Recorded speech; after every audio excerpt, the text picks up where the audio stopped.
2-1 defeat here against Swindon. What do you make of that?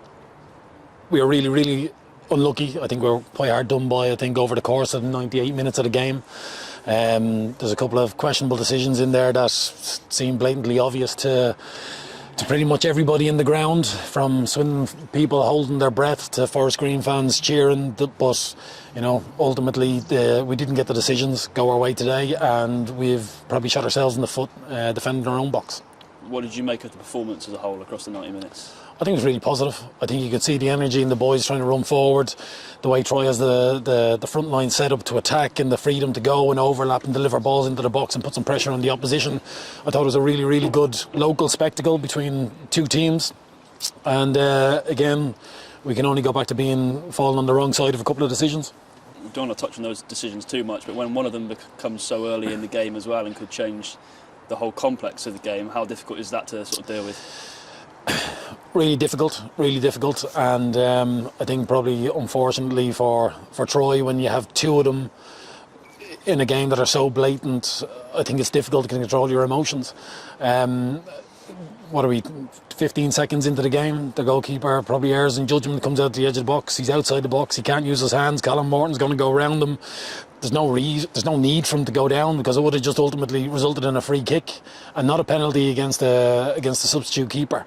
And again, probably common sense was probably missing this evening, because any striker in their right mind does not give up that opportunity, and the referee deemed it not a penalty nor a yellow card for Callum. It seems like we're getting no luck at the minute when you look at what happened on Boxing Day and today as well. So how difficult, and what do you do as a group of staff to pick the boys up after sort of these run of results? Look, we clip the games up and we review the games, and then we feed it back to the players in terms of their performances going both ways, attacking and defending. And basically it's a case of just showing the players what they're doing really well, and getting much tighter at the back. I think it's been an Achilles heel for us pretty much since the start of the season. We're a bit more of a threat going forward. Some of the old things are coming back to haunt us again, and I think that's probably disappointing that we probably should have gone away with the game and won it 3-1, 4-2, whatever it might have been.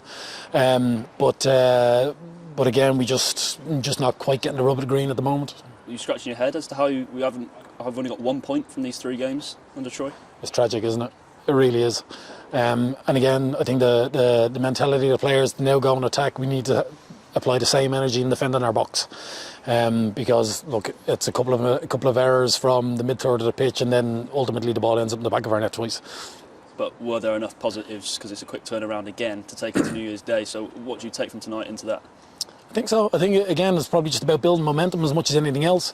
Now, if you've got to win every game 4-3 from now till the end of the season, it will look quite well, but we just need to cut out those little errors at the back and keep playing with that sort of attacking gusto. I don't think there's too many fans that can go away tonight disappointed with the performance. Okay, the result is one part of it, but actually the performance of the players and how they applied Troy's tactics towards the game and his want and desires of their position. And I think the fans will probably be reasonably happy despite the result.